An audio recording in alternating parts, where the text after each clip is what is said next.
آپ حضرات کو یہ میں عرض کر دوں کہ جو نبی کا محب ہے، جو نبی سے محبت رکھتا ہے، وہ نبی کے اہل بیت سے بھی محبت رکھتا ہے، نبی کی بیٹیوں سے بھی محبت رکھتا ہے، نبی کی 4 بیٹیوں سے، نبی کی 9 اور 11 بیویوں کا احترام کرتا ہے، نبی کے 1,24,000 صحابہ کا احترام کرتا ہے، اس لیے کہ جس چیز سے میرے نبی نے محبت کیا ہمیں ان تمام چیزوں سے محبت ہے۔ اب بات آ گئی کہ امیر خسرو رحمت اللہ علیہ خواب سے بیدار ہوئے، کہنے لگے میں نے غلط سوچا تھا کہ شیخ سعدی نے کوئی لمبی تعریف نہیں کی، مجھے کیا پتا تھا کہ کس سوز سے، کس درد سے، کس عشق سے، کس جذبے سے اس نے اشعار کہے اور اللہ نے قبول فرما لیا۔ آج دیکھیں جگہ جگہ مساجد میں یہ اشعار آپ کو نظر آئیں گے، لکھے ہوئے ہوتے ہیں یا نہیں ہوتے بھائیوں؟ لکھے ہوئے ہوتے ہیں۔ بلغ العلا، پھر پڑھ لو ایک مرتبہ، بلغ العلا بکمالہ کشف الدجی بجمالہ حسنت جمیع خصالہ صلوا علیہ۔ حسن یوسف، حسن یوسف دم عیسیٰ، توجہ ہے آپ حضرات کو؟ حسن یوسف، اللہ نے یوسف علیہ السلام کو بھی حسن دیا، اور خود میرے نبی نے فرمایا علیہ السلام کہ میں معراج کی رات جب تیسرے آسمان پر قدم رکھتا ہوں تو وہاں کیا ہوتا ہے؟ فَإِذَا أَنَا بِيُوسُفَ، میرے نبی کے الفاظ ہیں صلی اللہ،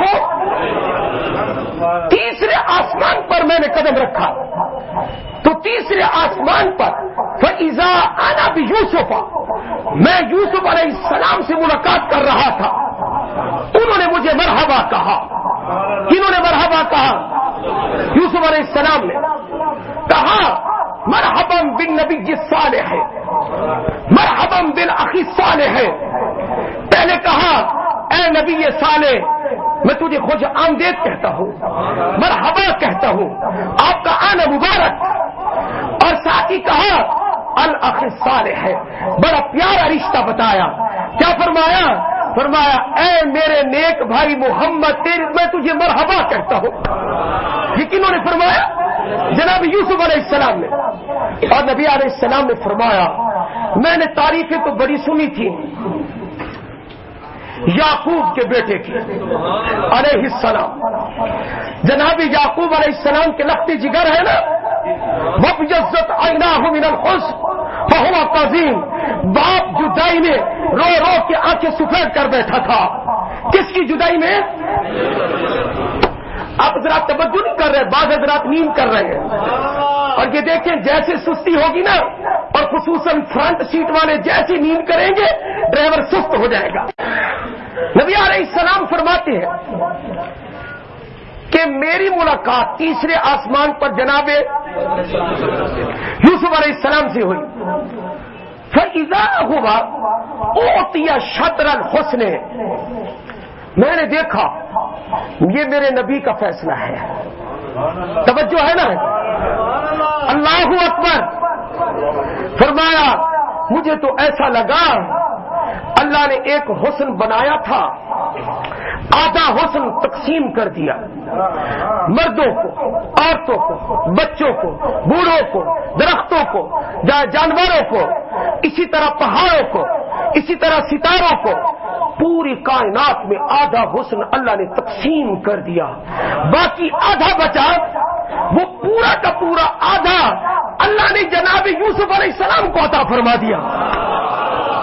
یہ فیصلہ ہے میرے نبی کا۔ کس کا فیصلہ ہے جی؟ اب ہم تو جناب یوسف کو بھی مانتے ہیں، لیکن اس وقت تک قرار تو نہیں آئے گا جب میرے نبی کے حسن کا ذکر نہیں آئے گا۔ اگر کسی بات کو سامنے رکھا جائے، کس بات کو رکھا جائے سامنے کہ آدھا حسن پوری کائنات میں تقسیم کر دیا، آپ حسین ہیں، سارے حسین ہیں، بچے حسین ہیں، بوڑھے حسین ہیں، خواتین میں حسن تقسیم کیا، پوری کائنات میں بانٹ دیا، آدھا یوسف علیہ السلام کے پاس چلا گیا، حسن تو ختم ہو گیا۔ سمجھ نہیں آئی آپ حضرات کو بات؟ جب حسن تقسیم ہو گیا تو حسن تو سارا ختم ہو گیا۔ میرے نبی کا حسن کہاں؟ میرے نبی کا حسن، اس کا جواب دیا ہے قصیدہ بردہ والے نے، امام محمد بوصیری رحمہ اللہ، سب کہہ دو رحمہ اللہ۔ ہم نبیوں کو بھی مانتے ہیں، ہم فرشتوں کو بھی مانتے ہیں، ہم اہل بیت کو بھی مانتے ہیں، ازواج نبی کو بھی مانتے ہیں، حسن و حسین کو بھی مانتے ہیں، فاطمہ الزہرا کو بھی مانتے ہیں، زینب ام کلثوم کو بھی مانتے ہیں، ابو بکر و عمر کو بھی مانتے ہیں، عشرہ مبشرہ کو بھی مانتے ہیں، حیدر کرار کو بھی مانتے ہیں، اور اللہ کے نبی کی امت کے تمام اولیاء کو بھی مانتے ہیں۔ امام محمد بوصیری رحمہ اللہ ایک مصرع کہہ کے جواب دے گئے، مصرع پڑھتا ہوں، وہ حسنوں کا غیر منقسم، فیصلہ کر کے چلے گئے۔ اللہ قبر منور فرمائے، کن کی قبر؟ امام محمد بوصیری رحمہ اللہ۔ فرمایا اللہ نے دو حسن پیدا کیے تھے، ایک حسن اس کو تقسیم کیا ہے، آدھا کائنات میں بکھیر دیا ہے، تقسیم کر دیا ہے، آدھا جناب یوسف علیہ السلام کو دے دیا ہے۔ دوسرا حسن اس کو تقسیم نہیں کیا، پورا کا پورا محمد کو عطا فرما دیا ہے۔ حسن یوسف دم عیسیٰ ید بیضا داری، جتنے نبی آئے یوسف علیہ السلام کا حسن آپ کے اندر موجود ہے، بڑھ کر موجود ہے۔ فرمایا دم عیسیٰ، عیسیٰ علیہ السلام پھونک مارتے تھے تو ان کے دم میں اللہ نے اثر رکھا تھا، اور محمد مصطفیٰ کے دم میں بڑا اثر رکھا ہے۔ فرمایا ان کے لعاب میں اثر رکھا ہے، جہاں میرے نبی کا لعاب لگ جائے شفا بن جاتا ہے۔ فرمایا خیبر کا موقع ہے، علی حیدر کرار کو بلایا، فرمایا آؤ، اور تم نے یہ جھنڈا سنبھالنا ہے، اور تم نے یہ کام کرنا ہے، ایک کلا فتح نہیں ہو رہا خیبر کا، یہ تمہارے ہاتھ پر اللہ فتح فرمائیں گے۔ فرمایا میری آنکھیں آشوب ہو چکی ہے، آشوب چشم کا مریض ہو چکا ہوں، میری آنکھیں درد کر رہی ہے، دکھ رہی ہے۔ فرمایا اے علی تجھے پریشان ہونے کی ضرورت نہیں ہے، اس لیے کہ نہ کسی جڑی بوٹی کی ضرورت ہے، نہ انگریزی میڈیسن کی ضرورت ہے، کسی چیز کی ضرورت نہیں، یہاں پر کیا چیز موجود ہے؟ فرمایا تیری آنکھوں کا علاج اللہ نے میرے منہ میں رکھ دیا ہے۔ آپ صلی اللہ علیہ وسلم نے لعاب دہن، آپ نے اپنا لعاب دہن، آپ نے تھوک مبارک، لعاب مبارک، منہ کا پانی، وہ منہ کا پانی کہ آپ کے لعاب سے لوگ گھن کرتے ہیں، آپ کی تھوک سے لوگ گھن کرتے ہیں، محمد مصطفیٰ نے یہاں سے آج پانی لگایا، آپ نے اپنا منہ مبارک سے تھوک اتار کے علی کی آنکھوں پہ لگایا، میرا علی کہتا ہے شفا بھی آ گئی، عمر بھر کبھی آنکھوں کی تکلیف بھی نہیں ہوئی۔ یہ ہے میرا نبی صلی اللہ، ہائے ہائے مجھے یاد آ گیا۔ فرمایا غار ثور ہے، ابو بکر نے کہا پہلے میں داخل ہوتا ہوں، رضی اللہ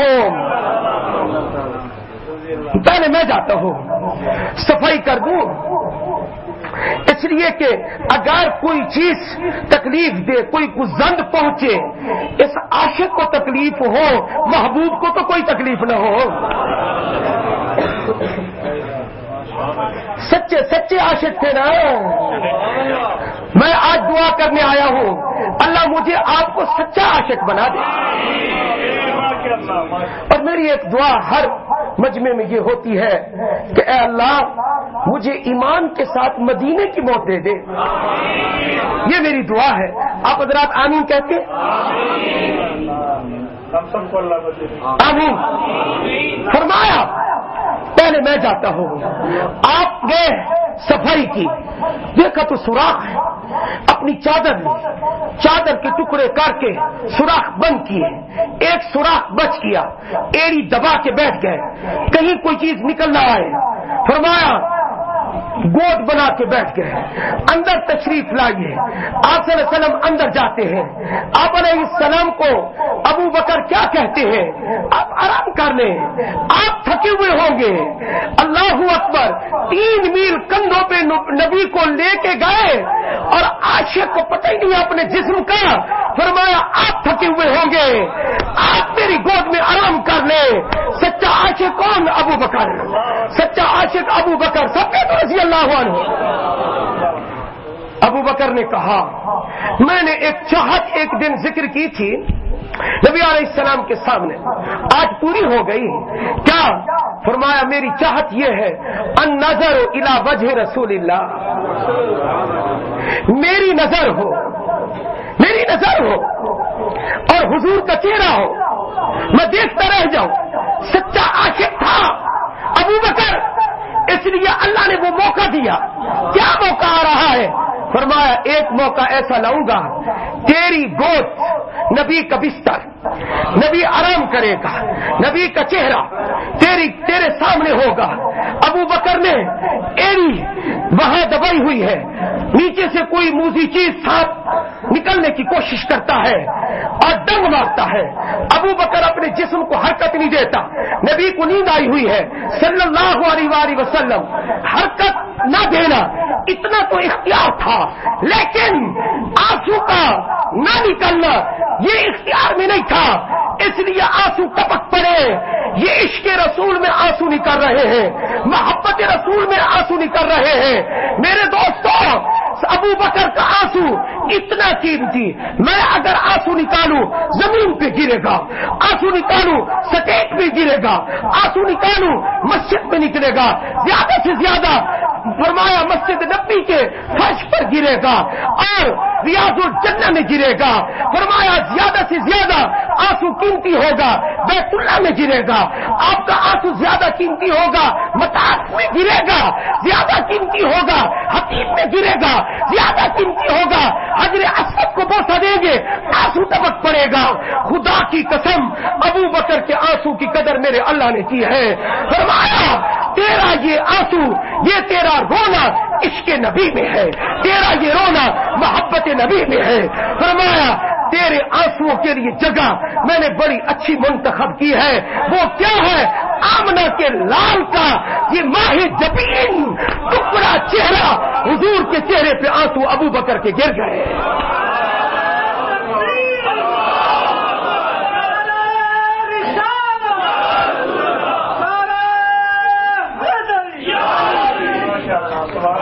میں عرض کر دوں ہے ابو بکر، آنکھ کھلتی ہے میرے نبی علیہ السلام کی، ابو بکر تو رو رہا ہے،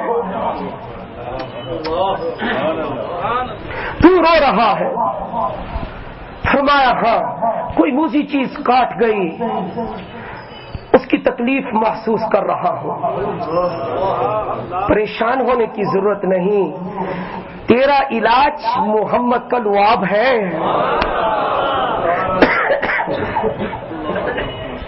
آپ نے لعاب دہن حضرت ابو بکر صدیق رضی اللہ عنہ کی ایڑی پہ لگایا، بالکل زہر ختم ہو گیا، ایسی کی تکلیف ہوئی نہیں ہے۔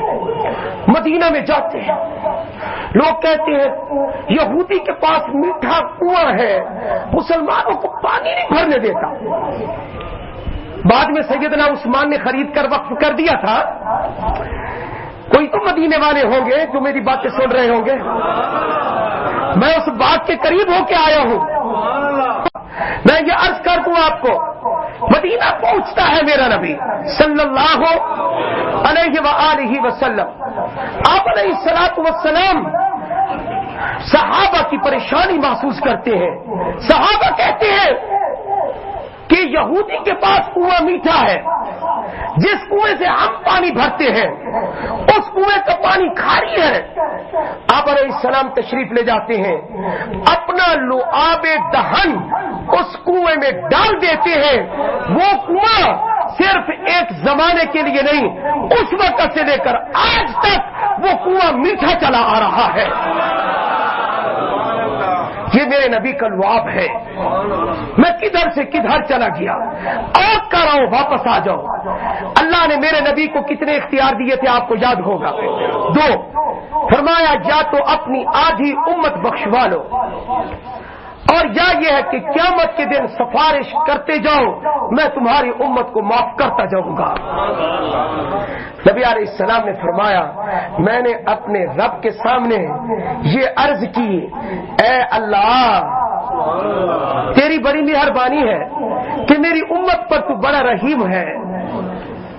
اور کس کی وجہ سے رحیم ہے؟ رحیم کی وجہ سے رحیم ہے، سمجھے نہیں آپ حضرات؟ رحمت للعالمین کی وجہ سے رحیم ہے۔ میرا رب بھی رحیم ہے، میرا رسول بھی رحیم ہے۔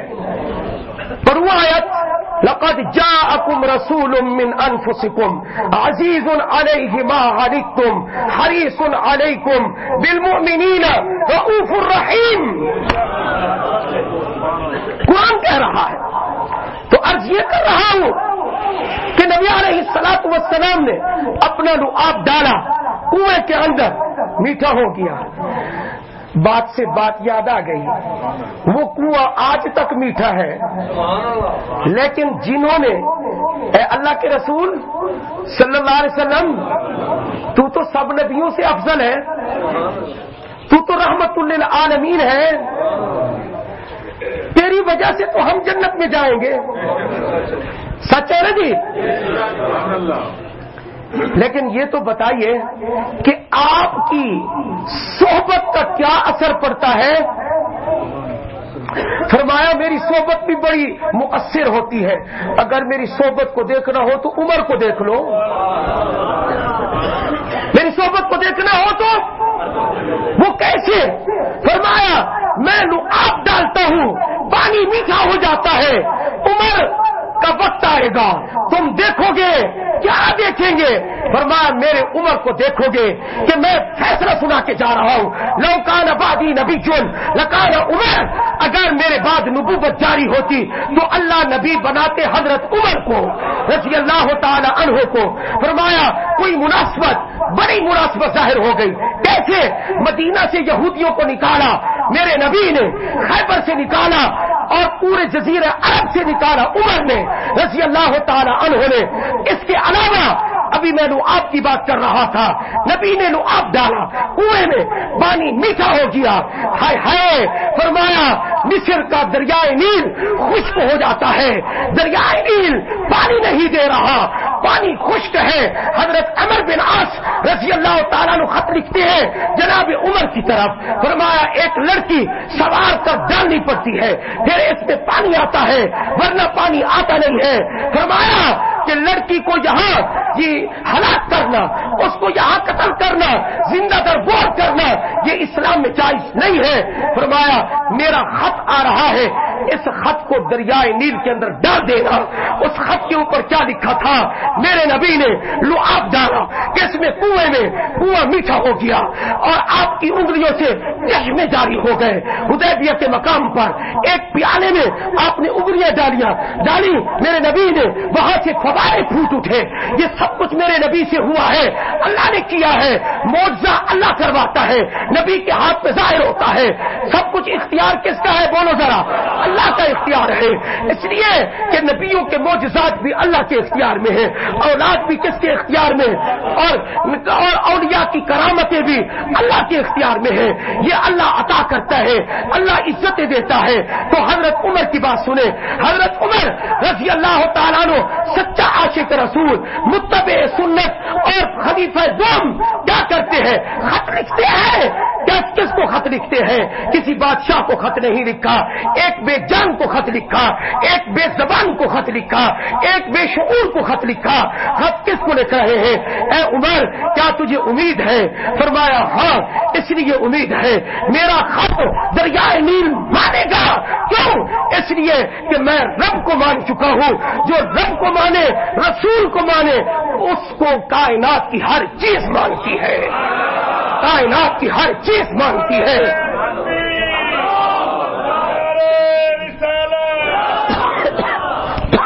درود شریف پڑھ لیجئے ذرا. شان صحابہ، شان مصطفیٰ، مقام مصطفیٰ، حسن مصطفیٰ، سیرت مصطفیٰ، صورت مصطفیٰ، ذات مصطفیٰ، حالات مصطفیٰ. نعرہ تکبیر.